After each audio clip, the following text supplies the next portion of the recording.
Right now, somewhere in your day, you're going to feel it, that itch, that restless pull to check your phone, open a new tab, refill a glass you don't need. You call it boredom. You treat it like a glitch. But the real answer is far stranger. Boredom isn't a flaw in your brain. It might be the exact reason your species is still here. Think about the last time you felt truly bored.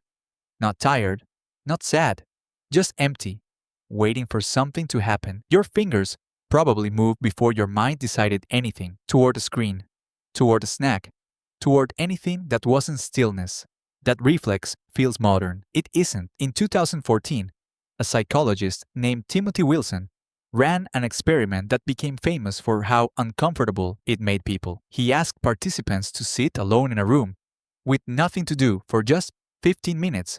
No phone, no book, nothing. The only other option was a button that delivered a mild electric shock. Many people had already said beforehand that they would pay money to avoid being shocked, but left alone with their own thoughts, a large number of them shocked themselves anyway. Some, more than once. Sitting with an empty mind was worse than pain. Why would a brain do that? Why would emptiness feel more threatening than a jolt of electricity? Wilson's team ran the same experiment across multiple groups, different ages, different backgrounds, and the pattern held. People will choose almost anything over unfilled time with their own minds. That's not a small quirk.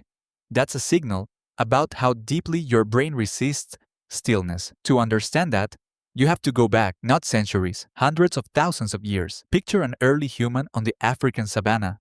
Maybe 200,000 years ago, food is scarce. Predators are close. Every day is a negotiation with survival. Now picture that same person with nothing to do for an afternoon. No task, no threat. Just stillness. What happens in a brain wired for constant vigilance when the danger disappears and nothing replaces it? According to psychologist John Eastwood, who has spent years studying the emotion at York University, boredom is best understood as a signal. Not laziness, not weakness, a signal that your mind is not engaged with the world in a way that feels meaningful. He describes it as wanting to be doing something satisfying but being unable to. Your brain isn't broken when it's bored. It's alarmed. It's telling you that stillness itself might be dangerous. Think about what that alarm would have meant to a body built for movement. Not movement in the sense of exercise, movement in the sense of searching. A brain that rewards stillness with contentment has no reason to look further than the nearest tree line. But a brain that rewards stillness with discomfort will keep looking. It will keep asking, is there something better past this ridge? Is there food, shelter, safety, somewhere you haven't checked yet? That question, asked over and over across thousands of generations, is not a small thing. It's a compass. Here's the part that reframes everything for your ancestors. That discomfort had a purpose. An animal that feels perfectly content doing nothing has no reason to search for more food, better shelter, or unclaimed territory. But an animal that feels a low, nagging unease during stillness will get up. It will explore. It will wander past the next hill just to see what's there. Boredom, in other words, may have been one of evolution's oldest tools for pushing a species outward. Consider what modern research on human migration suggests. Long before agriculture, before permanent settlements, humans spread out of Africa and eventually into nearly every corner of the planet. Harsh, unfamiliar, often dangerous corners. Frozen tundras, dense rainforests, isolated islands reached only by crossing open water. No other large mammal spread itself across the globe with that kind of restless persistence. Something kept pushing early humans past the safety of what they already knew. Compare that to almost any other species. A wolf pack stays within a territory it knows works. A herd of elephants returns to the same watering holes generation after generation. Comfort, for most animals, means staying put. Humans are the strange exception. Somewhere in the deep past, staying put stopped being comfortable enough, and that discomfort had to come from somewhere. It didn't arrive by accident. It was selected for, generation after generation, because the individuals who felt it and acted on it found new resources their more contented relatives never discovered. It's tempting to imagine this was pure necessity. Resources running out, forcing movement, but researchers studying foraging societies have long noted something curious. Groups sometimes moved on well before resources were exhausted. There was food left, there was water left, and still they moved, as if staying too long in one unchanging place created its own kind of pressure, as if sameness itself became unbearable before scarcity ever did. This is where boredom stops looking like an accident of a bored teenager on a Tuesday afternoon and starts looking like a very old engine. A psychologist named Erin Westgate, who researches the function of boredom at the University of Florida, has argued that boredom exists to redirect attention when what you're doing no longer feels meaningful or engaging. It's not there to make you suffer. It's there to move you toward new information, toward new challenges, toward anything that promises more meaning than where you currently are. Now, here's the counterintuitive twist. If boredom evolved as a pressure to explore, then the very thing that feels like emptiness might actually be one of the most productive states a brain can enter. Idle minds don't just wander aimlessly. Studies on mind wandering have shown that when people are given simple, undemanding tasks boring enough to let attention drift, they often produce more creative solutions to unrelated problems than when they're focused hard on something else. The boredom isn't blocking thought.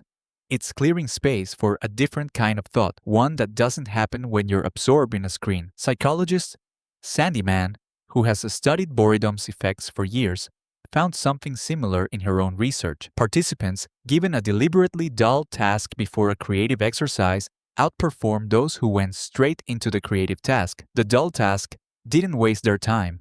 It emptied their minds enough to make room for new connections. Boredom, in her framing, isn't the opposite of creativity.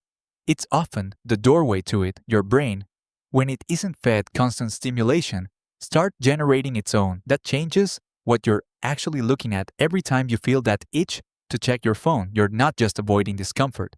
You're shutting down a very old, very useful mechanism the moment it activates. Every time boredom appears and you immediately drown it in a feed of short videos or endless scrolling, you are answering a signal that once pushed your ancestors across continents with the cheapest, smallest reward available, a flick of your thumb instead of a walk into unknown territory. Consider how differently that ancient signal is treated now. An entire industry exists to intercept boredom before it can finish its sentence. The moment attention drifts, an app is there, a feed refreshes, a video autoplays. None of it requires effort, and none of it requires exploration in the way your ancestors would have needed. It requires only a thumb and a few seconds. The signal fires, and it's satisfied almost instantly, but with something far smaller than what it evolved to seek. Think about what that means for a species built on restlessness. For most of human history, boredom had nowhere shallow to go. It had to be answered with real effort. A hunt, a tool made by hand, a story told around a fire because there was nothing else to fill the dark. The unease pushed people toward creation, toward connection, toward discovery, because those were the only things substantial enough to satisfy it. Today, the same ancient discomfort surfaces in your chest during a quiet afternoon, and it gets answered in under a second. Not with exploration, not with a new skill or a new idea.